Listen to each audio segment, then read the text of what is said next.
So, good morning students. Today we are going to discuss equilibrium in physical process.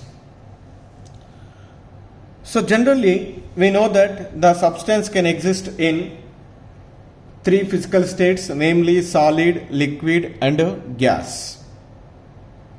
In between these three physical states, the three types of equilibriums are possible. They are solid and liquid, liquid, gas and solid and gas. So let first discuss the equilibrium is set up between the solid and liquid. So to understand the solid liquid equilibrium, let us take an insulated thermoflask. Insulated thermoflask is placed at 273 Kelvin temperature and atmospheric pressure. So insulated thermoflask means there is no exchange of heat between the system and the surroundings.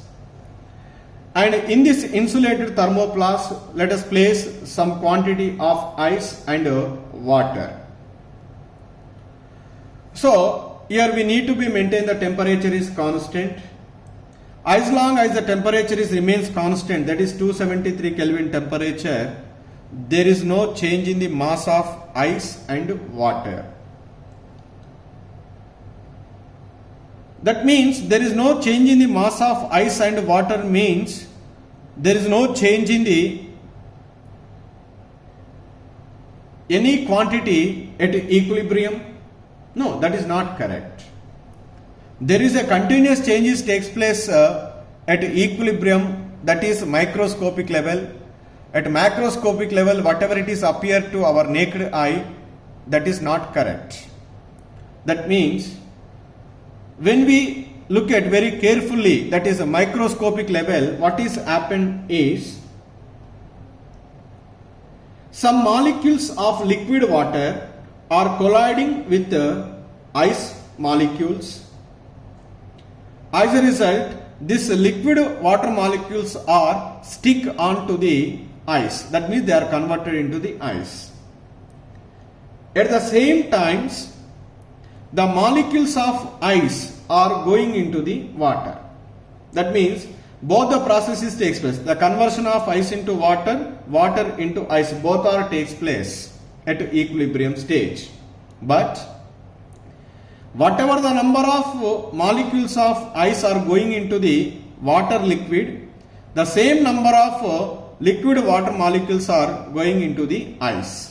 That's why there is no change in the mass of ice and water at equilibrium stage.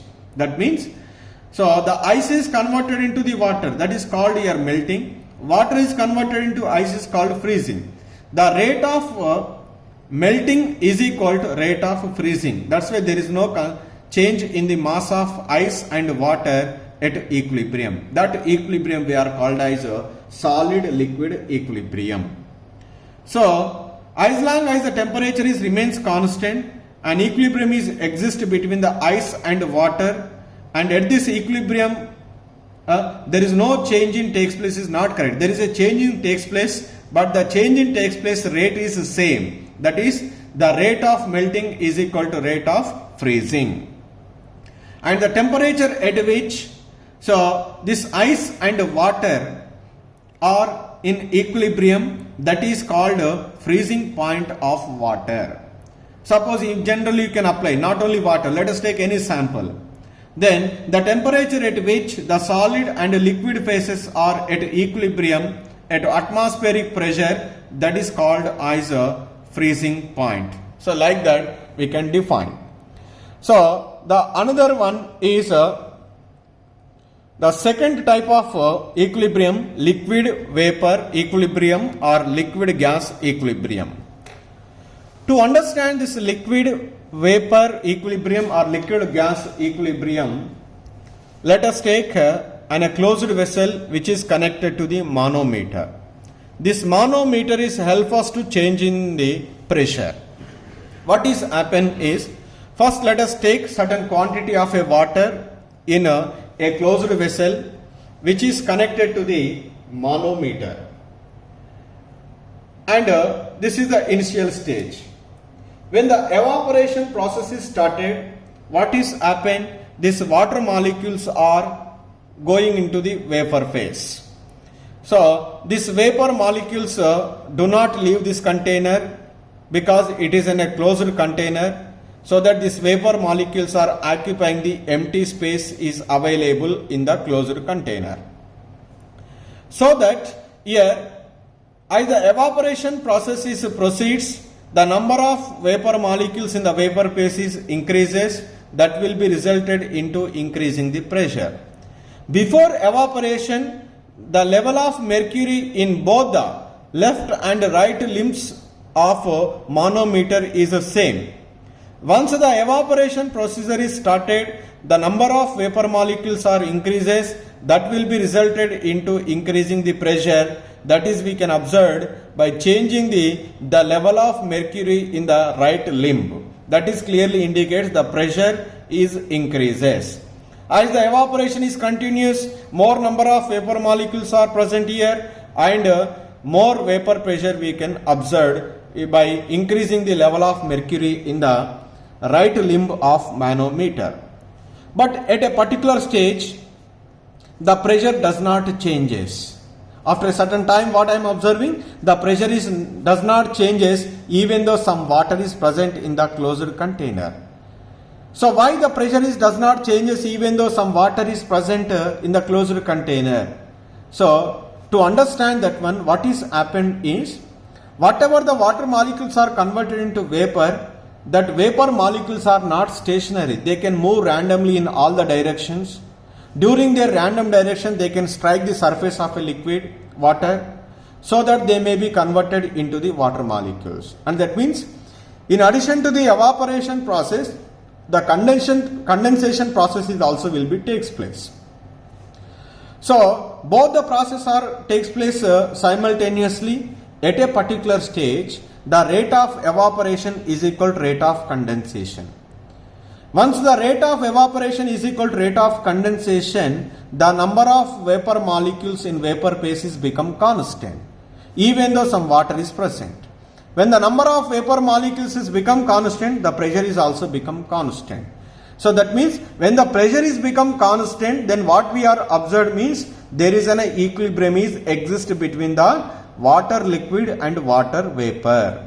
That means at equilibrium, the rate of evaporation is equal to rate of condensation. That's why the number of water vapor molecules is become constant, so that there is no change in the pressure. That will be observed in the manometer by there is no change in the level of the mercury. So that stage we are called as liquid vapor equilibrium or liquid gas equilibrium. If this is a process is carried out in a open container, what is happened? Water molecules are evaporated and they are going into the atmosphere. Only one process takes place, evaporation.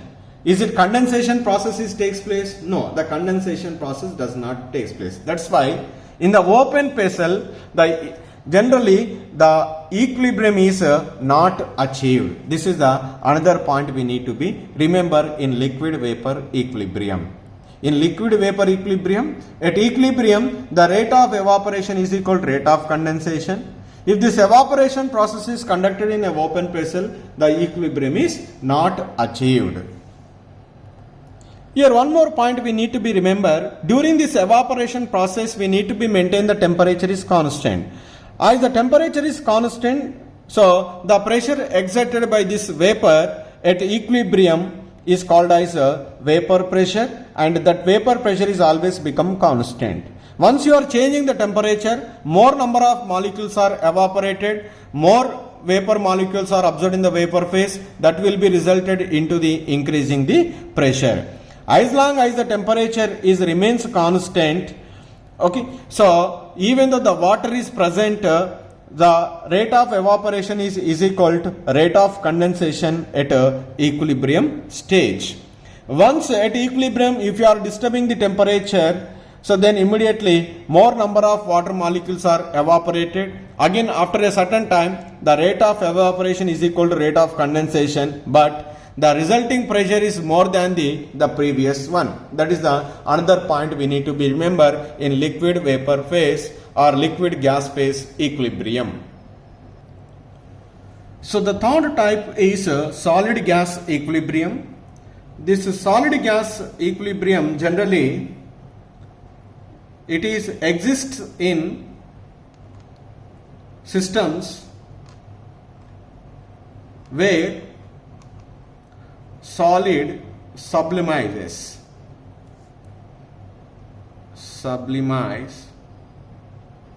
to vapor. Directly solid is converted into vapor. In that cases this equilibrium is exist. So to understand this solid gas equilibrium, let us take some iodine solid, I2 solid. This I2 solid is taken in a closed vessel. In a closed vessel is taken. This is an initial stage. And this is subjected to the warming. Just you can eat. What is happened? So the solid is directly converted into the I2 solid is converted into iodine vapor. I2 vapor. So before the warming, the I2 solid vessel, when you are observing, it is generally colorless. What is it? Generally colorless. Once you are started warming the I2 solid, whenever it is vaporizes, then the violet color vapor is appears. Which one? Violet vapor appears. And you are continuously warming, so the intensity of the violet color is increases with the time. After a certain time, the intensity of the violet color is become constant. That means no more conversion of I2 solid into vapor. No. The intensity of the violet vapor is become constant means an equilibrium is achieved between the iodine solid and iodine vapor. It is also just like the previous one, but here we are taken the intensity of the color is useful to recognize the state of equilibrium. So before starting the sublimation process, first let us take the iodine solid. So that is taken in a closed container. It seems to be colorless, the container. When we started the warming, slowly the iodine is sublimizes into its vapor form. So whenever it is sublimizes in the vapor form, that container was filled with a violet color. So initially the intensity is very, very less. As the process is continuously takes place, as the time passes, the iodine solid is converted into iodine vapor. The intensity of the violet color in that closed container increases. So but at a particular stage, even though you are doing the process continuously warming, there is no change in the intensity of the color. There is no change in the intensity of the color means there are two possibilities. The total iodine solid might be converted into iodine vapor, or the second possibility is an equilibrium is established between iodine solid and iodine vapor. When we are observed in the closed container, iodine solid still it is present. So that's why the first possibility is not correct. The second possibility, what is that? Iodine solid is in equilibrium with iodine vapor. Means whatever the amount of a iodine solid is converted into its vapor form, the same amount of vapor form is also converted into iodine solid. That means here the rate of sublimation is equal to rate of deposition. So that's why here there is no change in the intensity of the color. The color intensities become constant. So at that stage an equilibrium is established between this iodine solid and iodine vapor. This equilibrium is called solid gas vapor equilibrium. So this is about the third type equilibrium, solid gas equilibrium. So totally the three types of equilibriums are possible between the three physical states of a matter. One is solid in liquid, liquid in gas, and another one is solid in gas. So the another physical process of that is a dissolution. So this is we have discussed in the solutions also, the solid in liquid and gas in liquid. In both the cases also the equilibrium is set up. So first I will discuss the solid in liquids. So here you know very well, to understand an equilibrium involving dissolution of solid in liquid, let us take certain quantity of water. Say here this is a water.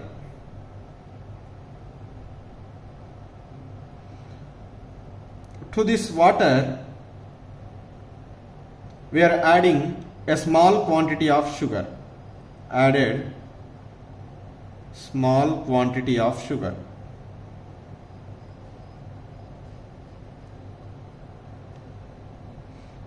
At temperature let us take 273 Kelvin. What is happened? The sugar, whenever it is added to this water, the sugar is dissolves. So again you can add some more amount of sugar. That sugar is also will be dissolved. So that means this solution is said to be saturated because it has the capacity to dissolve some more amount of a sugar. That's why this solution is said to be unsaturated. If you are continuously added, again I am adding the sugar at the same temperature to the same amount of a water, the sugar is dissolved and dissolves. At a particular stage, no more sugar is dissolved. That means when we are added the sugar continuously to a certain quantity of a water, at a particular stage is reached. At that stage, no more amount of a sugar is dissolved. That is we called as a saturated. Saturated. At saturated stage, whatever the solid we are added to the liquid, so that is never undergo dissolution. At that saturated stage, an equilibrium is established between the dissolved sugar and undissolved sugar. That is we write here sugar in solution and sugar undissolved. Undissolved, that is in solid state. So this is called dissolution of a solid in liquid. What do you mean by this one? At this stage, an equilibrium is established between the sugar in solution and undissolved sugar means here the process is continuously takes place at microscopic level. That is, the number of molecules of a sugar going into the solution will be equal to the number of sugar molecules depositing, that is undissolved. Both the process can be takes place, but when we see macroscopic level, when we are added the sugar, that solution has no more capacity to dissolve that sugar, so the process is stopped. The process is not stopped. The process is continuously takes place. What process is takes place? Dissolution is takes place, deposition is also takes place. So that's why here the rate of dissolution is equal to rate of deposition. Deposition we call crystallization. Both the process can be occurs. So this is called the equilibrium involving dissolution of a solid in liquid. So once again, here simply let us take certain quantity of water at 273 Kelvin temperature. Initially I am adding small amount of a sugar. That sugar is dissolved. No more undissolved sugar present in that solution. Again I am adding the sugar. Then that solution can dissolve that another quantity of sugar whatever you are added. So that means the solution whichever it is dissolved the some more amount of a sugar when we added the second time, that is called unsaturated solution because it has the more capacity to dissolve more amount of sugar. If you are continuously added the sugar to that solution, that sugar is dissolved at a particular stage. No more sugar is dissolved in that sugar solution. That stage we are called saturated stage. At saturated stage, the sugar present in the solution and undissolved sugar are in equilibrium. That means when we are added the sugar, that solution has no more capacity to dissolve the sugar. That means that dissolution process stops. That is what we feel. The dissolution process is not stop. The dissolution process continuously takes place. At the same time, deposition process is also will be takes place. So that means when we are reached the stage of an equilibrium, the rate of dissolution is equal to rate of crystallization, rate of deposition. Before approaching that equilibrium stage, the rate of dissolution is not equal to the rate of crystallization. The sugar molecules going into the solution, sugar molecules come out from the solution. Both the process occurs when you are added continuously sugar. But when we reach the saturated stage, so the rate of dissolution is equal to rate of crystallization. That's why at equilibrium, rate of dissolution of sugar is equal rate of crystallization of sugar. Rate of crystallization of sugar. This is the point we need to be remember here. And at equilibrium, the dissolution process is not stopped. In addition to the dissolution process, deposition process is also takes place. This is a continuous change at molecular level. That's why there is no change in the concentration of sugar in the solution and in the undissolved sugar. So at equilibrium, rate of deposition, the rate of deposition of a sugar is equal to rate of dissolution of a sugar. This is about the equilibrium involving dissolution of a solid in liquid. And the second one is equilibrium involving in dissolution of a gas in liquid. That is gas in liquid. This is also we discussed very clearly in the solutions chapter. The second one is gas in liquid. These gases can be dissolved in a suitable liquids. Generally, at a given temperature, a liquid can be dissolved a certain definite amount of a gas. So this suggests that definitely a state of equilibrium is exist between the gas molecules in gaseous state and the molecules dissolved in the solution. To understand this one, let us take the soda water. The soda water means generally when you see any soft drinks, in that one the gas is dissolved at a higher pressure. So once the bottle is opened, the effervescence will be come out, clearly indicates the gas is escaped from that bottle. So because inside that pressure is more compared to the outside, so that's why when we are open the bottle, immediately the pressure is reduced so that the gas will be escape out from that solution. The amount of a gas present in that soda water is become less. So here the carbon dioxide, CO2 gas, is in equilibrium with carbon dioxide gas in solution. This is an equilibrium is achieved. Till that the gas is escaped from the bottle.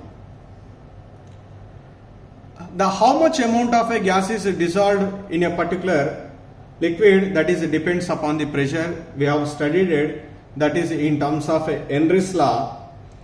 This Henry's law states that very clearly the mass of a gas dissolved in a given mass of solvent at a particular temperature is proportional to the pressure of the gas above the solvent. And the pressure is more amount of a gas is dissolved. When the pressure is less, the less amount of a gas is dissolved at a particular temperature. as we discussed in this soda water bottles, the gaseous carbon dioxide exists in equilibrium with the carbon dioxide dissolved in water.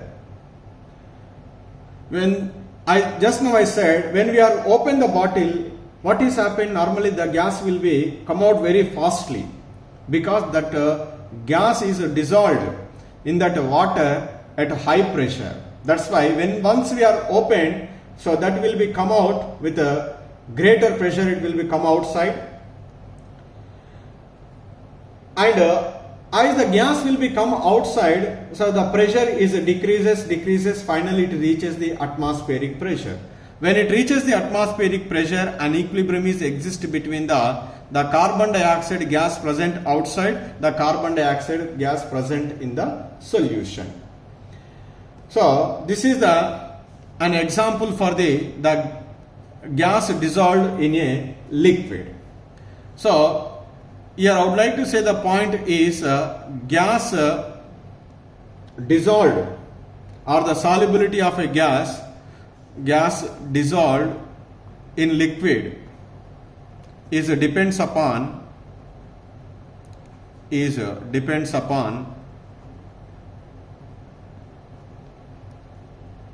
the pressure, depends upon pressure. If you are applying the more pressure, more amount of a gas is dissolved.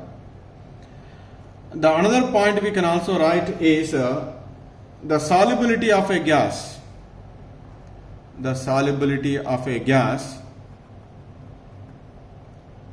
in liquid decreases with increase in temperature. All these we are very clearly discussed in the solutions chapter. Just to go through that one, you might get knowledge about these statements. So these 2 points we need to be remember. And the third point we need to be remember here, when the gas is dissolved in a particular solution, is equilibrium with the gaseous molecule. So that is the ratio of carbon dioxide gas in aqueous divided by the carbon dioxide gas is always constant at equilibrium. It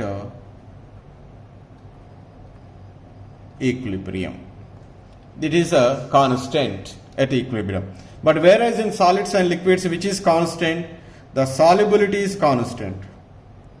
Solubility of a solid substance is constant at equilibrium at a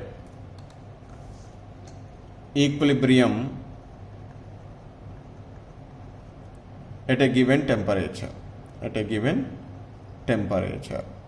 This is the point we need to be remember, because the amount of a gas is dissolved in the solution to the amount of a gas present outside is always become constant at equilibrium in gas in liquid, whereas in solid and liquids, the solubility of a solid substance, the solubility, how much amount is soluble in that particular given amount of a solvent, is always constant at a given temperature at equilibrium stage. This is about the equilibrium involving the dissolution of a solid in liquid and a gas in liquid.